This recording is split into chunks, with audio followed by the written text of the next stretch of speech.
चलिए अब हम बात करते हैं सी लैंग्वेज के अंतर्गत स्ट्रक्चर की। तो स्ट्रक्चर होता क्या है, इसके लिए पहले हम जो है एरे को समझते हैं। तो एरे इसके पहले हमने पढ़ लिए, एरे होता क्या है। एरे आपको पता होगा, देखिए मैं बताता हूँ यहाँ पर।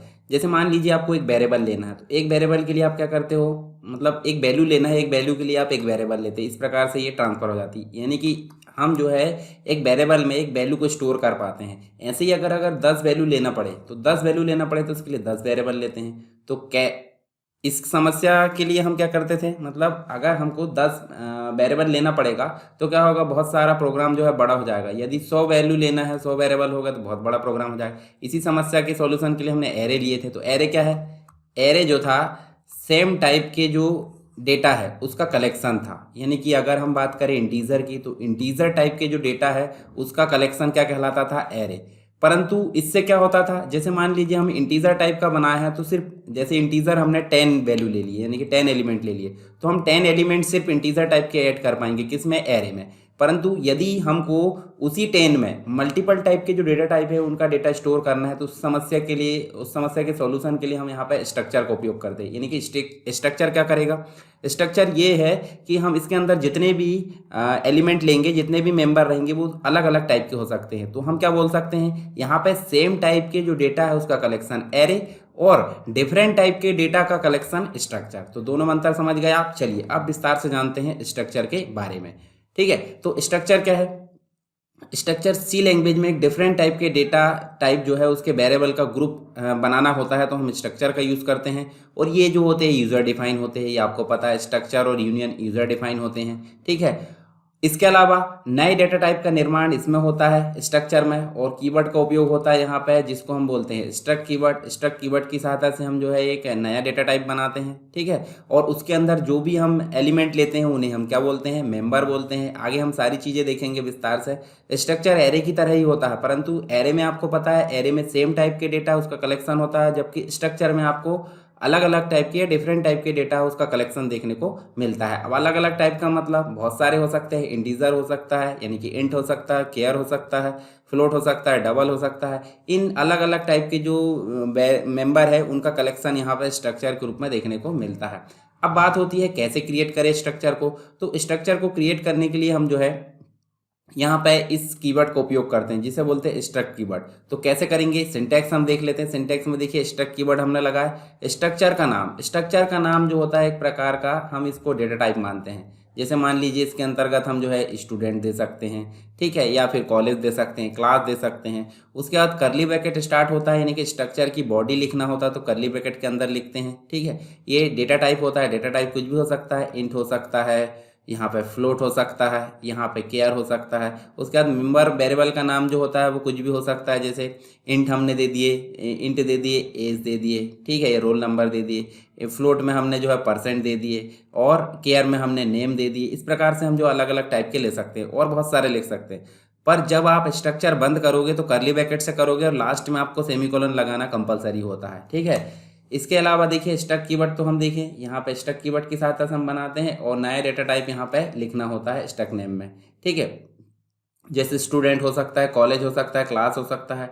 डेटा टाइप के अंतर्गत इंट, केयर, फ्लोट कुछ भी हो सकता है, और मेंबर के अंतर्गत वेरिएबल का नाम होता है। ठीक है, जो कि एलिमेंट के रूप में हम उसके अंदर लेते हैं। चलिए आगे देखते हैं एग्जाम्पल में।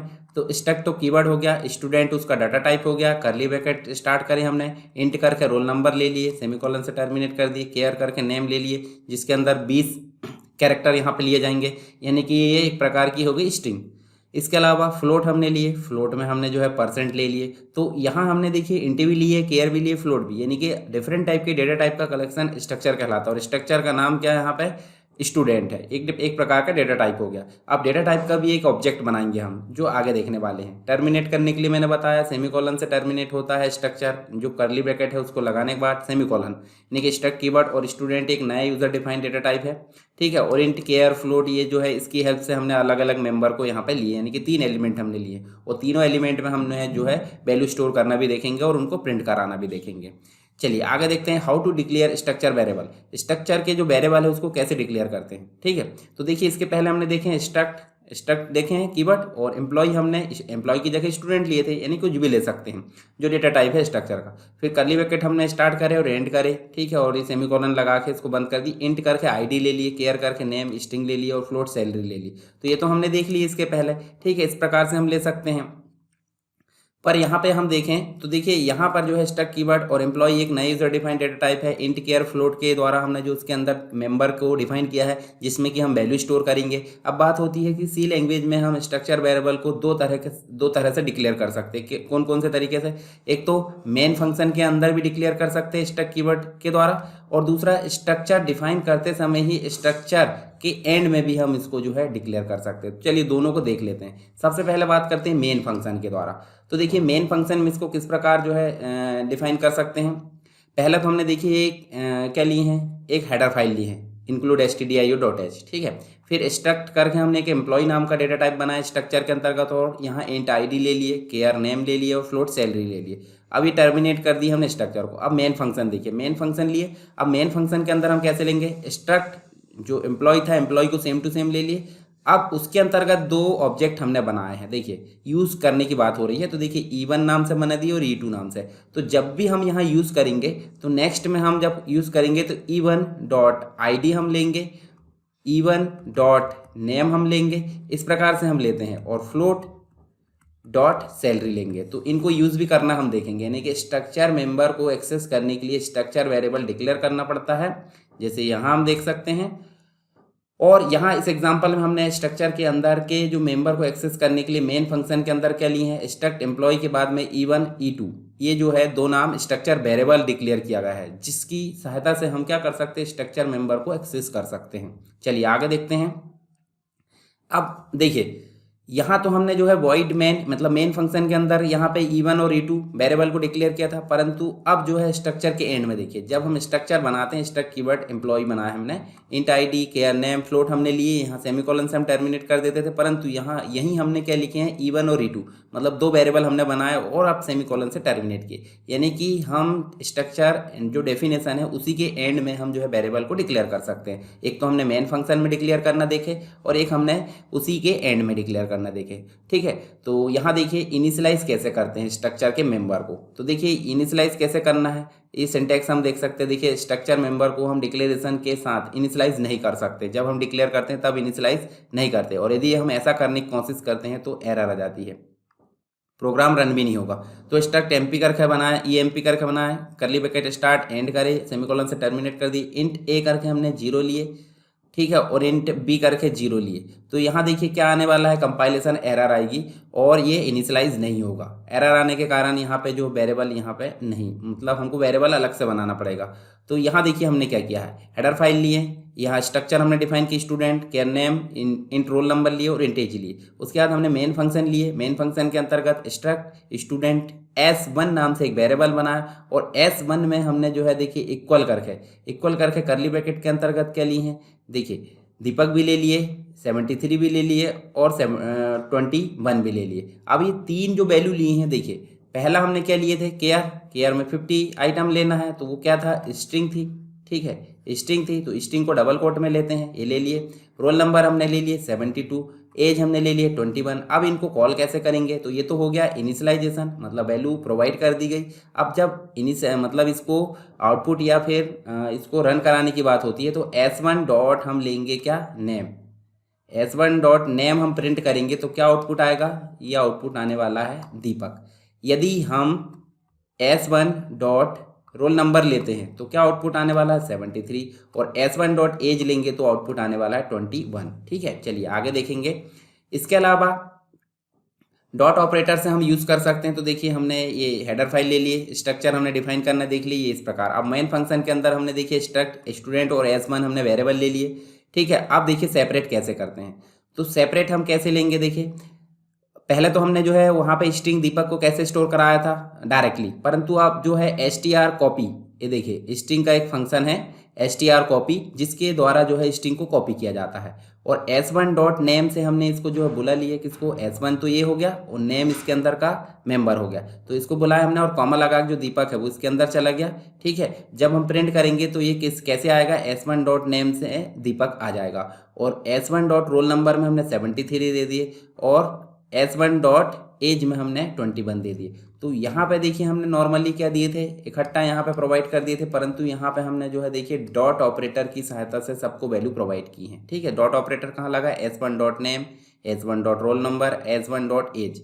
ठीक है, अब देखिए एक्सेस कैसे करते हैं, डॉट ऑपरेटर की सहायता से एक्सेस कर सकते हैं और स्ट्रक्चर पॉइंटर ऑपरेटर की सहायता से एक्सेस कर सकते हैं। तो डॉट ऑपरेटर की सहायता से कैसे एक्सेस करेंगे, देखिए डॉट ऑपरेटर जो है यहाँ पे तो डिफाइन करना देख लिया, स्टूडेंट दिए, char name, int roll number, int age और ये टर्मिनेट कर दिए। फिर मेन फंक्शन के अंदर हमने एक वेरिएबल बनाया, उसके बाद हमने दीपक को यहाँ स्टोर कर दी नेम में, 73 को रोल नंबर में, उसके बाद 21 को एज में। अब प्रिंट की बात होती है तो आउटपुट देखिए प्रिंट एफ लिए, डबल कोट के अंदर हमने student name same to same print हो जाएगा।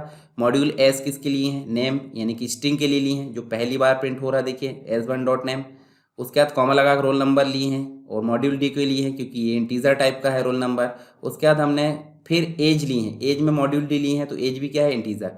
तो यहाँ देखिए हमने इंट लिए थे ना, इंट और इंट, तो इंट के लिए हमने मॉड्यूल डी लगा लिए। अब कॉमा लगा के हमने s1 डॉट नेम करे, फिर कॉमा लगा के s1 डॉट रोल नंबर करे, s1 डॉट एज करे।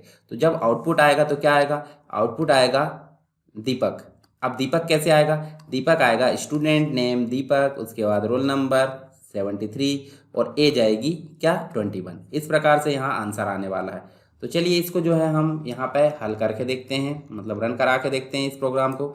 तो यहाँ पे देखिए आप जो है हेडर फाइल हमने ले लिए, स्ट्रक्ट हमने डिफाइन कर ली student data type, char name ले लिए 50 आए, इसमें एलिमेंट आना चाहिए यानी कि 50 कैरेक्टर तक आ सकते हैं, हम चाहे तो कम भी दे सकते हैं, जैसे कि हमने यहाँ दीपक कम दिए, चाहे तो हम बढ़ा भी सकते हैं। फिर इंट करके रोल नंबर, इंट करके एज, ये हमने स्ट्रक्चर डिफाइन कर लिए। अब मेन फंक्शन में उसको वेरिएबल को हमने क्या लाए हैं, वेरिएबल डिक्लेयर किए हैं। तो देखिए स्टूडेंट के बाद उसका वेरिएबल लाया s1, जिसकी सहायता से हर एक एलिमेंट या हर एक मेंबर को हम एक्सेस कर सकें। तो str कॉपी एक फंक्शन है जिसके द्वारा इस स्ट्रिंग को इस नेम में हमने ट्रांसफर करे हैं। ठीक है, और s1 डॉट रोल नंबर से हमने 73 को रोल नंबर में लाया, s1 डॉट एज से 21 को हमने एज में लिया और प्रिंट करके हमने स्टूडेंट नेम मॉड्यूल एस, मतलब नेम जो है स्ट्रिंग टाइप का है, फिर /n मतलब न्यू लाइन में आना चाहिए। ठीक है, ये स्केप सीक्वेंस है। फिर रोल नंबर मॉड्यूल डी यानी कि क्या है, ये इंटीजर टाइप का है, फिर /n मतलब न्यू लाइन में आना चाहिए, फिर एंड एज ये न्यू लाइन में आ जाएगा इसके बाद, और इक्वल करके हमने क्या दी हैं, यहाँ देखिए अगर नेम की बात करें तो नेम में हम दे देते हैं क्या, नेम में हम दे देते हैं इक्वल। ठीक है, इस प्रकार इक्वल दे देते हैं, और रोल नंबर में भी हम क्या दे देते हैं, इस प्रकार इक्वल दे देते हैं। जब हम सब में इक्वल देंगे तो ये क्या आएगा, नेम आ जाएगा एस, मतलब स्ट्रिंग है तो यहाँ पे स्टूडेंट नेम के सामने नेम आ जाएगा, रोल नंबर के सामने रोल नंबर आ जाएगा, और एज के सामने एज आ जाएगा। तो आप देख सकते हैं जब हम रन कराएंगे इसको तो आप देखिए यहाँ पे जो हम आउटपुट चाहते हैं वही यहाँ पे आउटपुट आएगा। तो आप ध्यान से देखिए, स्टूडेंट नेम के बाद इक्वल दीपक, रोल नंबर के बाद 73, एज के बाद जो है क्या आया है 21। तो इस प्रकार से हम जो है स्ट्रक्चर को मतलब यहाँ पे डिफाइन भी कर सकते हैं, मैं जो वेरिएबल है उसको भी डिक्लेयर कर सकते हैं, इनिशियलाइज कर सकते हैं, और उसके बाद सबको जो है यहाँ पे इनिशियलाइज होने के बाद सबको आउटपुट के रूप में भी प्रिंट कर सकते हैं। इसके अलावा हम चलते हैं यहाँ पे, ये देखिए हमारे पास में नेस्टेड स्ट्रक्चर दिख रहा है, यानी कि नेस्टेड का मतलब क्या होता है, एक के अंदर उसी टाइप का दूसरा, यानी कि जैसे हमने इफ़ पढ़े थे तो इफ़ के अंदर हमने दूसरा इफ़ लगाए थे, फॉर लूप पढ़े तो फॉर के अंदर फॉर, यानी कि आउटर और इनर फॉर लूप हमने लगाए थे। ऐसे ही स्ट्रक्चर के अंदर एक और स्ट्रक्चर को मेंबर वेरिएबल के रूप में डिक्लेयर कर सकते हैं। तो ऐसे ही हम इसे क्या बोलेंगे, नेस्टेड स्ट्रक्चर बोलेंगे। तो यहाँ देखिए स्ट्रक्ट करके हमने स्टूडेंट टाइप का एक जो लिए, स्टूडेंट डेटा टाइप, फिर केयर करके 50 यहाँ दे दी हमने नेम, इसको यहाँ पे हम लेंगे, आगे हो गया ये, इंट करके एज लिए, उसके बाद स्ट्रक्ट एड्रेस लिए। ठीक है, देखिए एक और स्ट्रक्चर ले लिए एड्रेस। अब एड्रेस में आपको देखना है लोकेलिटी लिए हैं, सिटी लिए हैं और पिन कोड लिए हैं। ठीक है, जो कि केयर है और इंट है, और ये जो है हमने यहीं पे इसको वेरिएबल को इनिशियलाइज कर दी हैं, वेरिएबल को यहीं पे डिक्लेयर कर दी हैं किसके अंदर जो डेफिनेशन के टाइम में, जबकि वॉइड मेन में भी कर सकते हैं पर हमने डेफिनेशन के समय भी कर दिए। अब बात होती है कि स्ट्रक्चर की ज़रूरत क्यों पड़ती है। तो आपके पास में क्वेश्चन का सवाल होना, मतलब जो क्वेश्चन का आंसर होना चाहिए या क्वेश्चन भी होना चाहिए, तो भी आपके लिए ज़रूरी है। क्यों? क्योंकि आप स्ट्रक्चर पढ़ रहे हैं तो आपको पता होना चाहिए स्ट्रक्चर क्यों ज़रूरत पड़ता है, स्ट्रक्चर की ज़रूरत हमें क्यों पड़ती है। तो देखिए, सी लैंग्वेज में प्री डिफाइंड डेटा टाइप होते हैं, ठीक है, जिसकी हेल्प से हम समय समय से एक ऑब्जेक्ट से रिलेटेड केवल इन्फॉर्मेशन को स्टोर कर सकते हैं। यदि हम किसी ऑब्जेक्ट जैसे कि स्टूडेंट या इसका roll number, name, age, percent आदि को अलग अलग टाइप का डेटा टाइप एक साथ ग्रुप के रूप में स्टोर करना चाहते हैं या ग्रुपिंग करना चाहते हैं, तो इसे ही हम क्या बोलेंगे, इसकी सहायता के लिए यहाँ पे स्ट्रक्चर की ज़रूरत पड़ती है। और स्ट्रक्चर के द्वारा हम जो नया डेटा टाइप बनाते हैं, उस नए डेटा टाइप में हम क्या रख सकते हैं, इंट, केयर, फ्लोट, डबल आदि सभी प्रकार के डेटा को स्टोर कर सकते हैं। इसलिए स्ट्रक्चर हमारे लिए बहुत ही लाभदायक होता है। चलिए यहाँ पे एक एग्जाम्पल देखते हैं। यहाँ देखिए, इंक्लूड करके हमने stdio.h यहाँ क्या ली, हमने एक हेडर फाइल ली है। फिर स्ट्रक्ट करके बुक नाम से एक स्ट्रक्चर बनाए, करली ब्रैकेट हमने लगाया, करली ब्रैकेट यहाँ पे एंड हुआ और सेमीकोलन से टर्मिनेट। केयर टाइप का हमने टाइटल ले लिया जिसमें 50 कैरेक्टर हो सकते हैं। फिर फ्लोट टाइप का प्राइस ले लिया और इंट टाइप का आईडी ले लिया। अब जब मेन फंक्शन लेंगे तो स्ट्रक्चर जो स्ट्रक्ट बुक है उसका एक वेरिएबल क्रिएट करिए b1 नाम से, और यहाँ पे हमने देखिए print F enter book title, price and book ID, तीन चीज़ें स्टोर करना है। अब तीन चीज़ स्टोर करना है तो उसके लिए सिंपल हमने गेट्स यूज़ की हैं, ठीक है, गेट्स यूज़ करें और b1, जो b1 है, b1 डॉट टाइटल यहाँ पे आ गया, ठीक है। और उसके अलावा हमने देखिए स्कैन ऐप से भी लाए हैं, तो b1 से हमने टाइटल लिया है। अब टाइटल b1 से यहाँ गेट से क्यों लिया गया है, तो गेट से इसलिए लिया गया है क्योंकि गेट से जो है आपको पता होगा, देखिए जब हम स्कैन ऐप करते हैं और स्कैन ऐप से हमने मॉड्यूल एस लगाते हैं तो ये स्पेस नहीं लेता। मान लीजिए हमने बुक लिखे हैं, क्या बुक लिखे हैं, हमने बुक का नाम लिख देते हैं SSW और एजुकेशन, ये हमने स्पेस दी हैं और बीच में स्पेस आ गया, तो जो स्ट्रिंग है मतलब जो मॉड्यूल एस है वो सिर्फ SSW ले लेगा, एजुकेशन को छोड़ देगा। परंतु इसी समस्या से हटने के लिए हमने स्ट्रिंग पढ़े थे, तो स्ट्रिंग के अंतर्गत हमने गेट्स पढ़े, और गेट्स में जो है जितने भी स्पेस वाली जो मतलब जो भी कैरेक्टर्स लिखे गए होंगे, स्ट्रिंग लिखी गई होगी, सबको यहाँ पे स्टोर कर लेगा, किसकी सहायता से, गेट्स की सहायता से। तो टाइटल में हमने जो है गेट्स यूज़ करे। बाकी प्राइस हमारा फ्लोटिंग पॉइंट हो सकता है, तो फ्लोट मॉड्यूल एफ ले लिए और हमने m% से b1 डॉट प्राइस में स्टोर कर दी प्राइस। दूसरा स्कैन एफ मॉड्यूल डी, यानी कि ये इंटीजर टाइप का है, क्या ये देखिए आईडी, तो आईडी ले ली b1 डॉट आईडी जो m% उसकी सहायता से। अब प्रिंट एफ /n मतलब न्यू लाइन में आएगा, बुक टाइटल आ जाना चाहिए, फिर उसके बाद प्राइस आ जाना चाहिए और बुक आईडी आ जाना चाहिए। तो यहाँ देखिए सबके बाद में हमने जो क्या करें हैं, देखिए यहाँ पे स्ट्रिंग के पहले /n हो जाए, ठीक है, उसके बाद मॉड्यूल एफ के पहले जो है मतलब प्राइस के पहले /n या न्यू लाइन आ जाए, और फिर मॉड्यूल डी यानी कि इंटीजर के पहले भी न्यू लाइन आ जाए। अब एक एक करके प्रिंट कर लेते हैं, कॉमा करके b1 डॉट टाइटल प्रिंट करा लिए, फिर कॉमा करके b1 डॉट प्राइस करा लिए, फिर b1 डॉट आईडी। तो ऐसे ही हमने प्रिंट करा लिए। तो जब हम रन करते हैं तो चलिए इसको हम जो है रन करके देखते हैं। यहाँ हमारे पास में प्रोग्राम पहले से बना हुआ है, ठीक है, इसको हम रन करते हैं। ये देखिए हमारे पास में क्या है, प्रोग्राम बना हुआ है।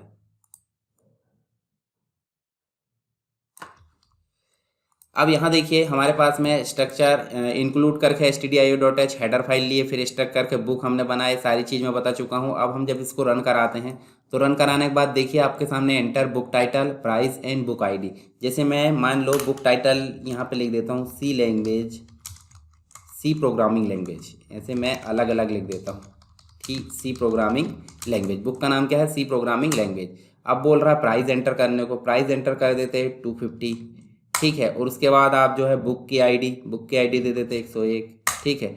जब हमने एंटर करे तो ये सारी चीज़ तो देखिए ये गेट्स फंक्शन की साथ चल गई, स्कैन ऐप और ये भी स्कैन ऐप। तो book title, price and book ID, देखिए सी प्रोग्रामिंग 250 उसका प्राइस आ गया और 101 उसकी आईडी आ गई। मतलब क्या है, ये स्ट्रक्चर की सहायता से हमने जो है यहाँ पे प्रिंट कर लिए हैं, ठीक है। देखिए यहाँ पे अगर आपको सी लैंग्वेज की बुक पढ़ना है या फिर आपको सी लैंग्वेज की कुछ बुक परचेस करना है तो मैंने कुछ डिस्क्रिप्शन में आपको लिंक दिया हूँ सी लैंग्वेज की बुक के लिए, ठीक है, तो उनको आप परचेस करके पढ़ भी सकते हैं। ई बुक भी अवेलेबल होती है, ठीक है, तो ई बुक भी आप पढ़ सकते हैं। यदि आपको जो है इसकी PDF चाहिए, जो मैं यहाँ पे PPT पढ़ा रहा हूँ, ये जो प्रोग्राम है, तो वो जो है कंप्लीट वीडियो के नीचे आपको डिस्क्रिप्शन बॉक्स में भी उसकी लिंक मिल सकती है, ठीक है।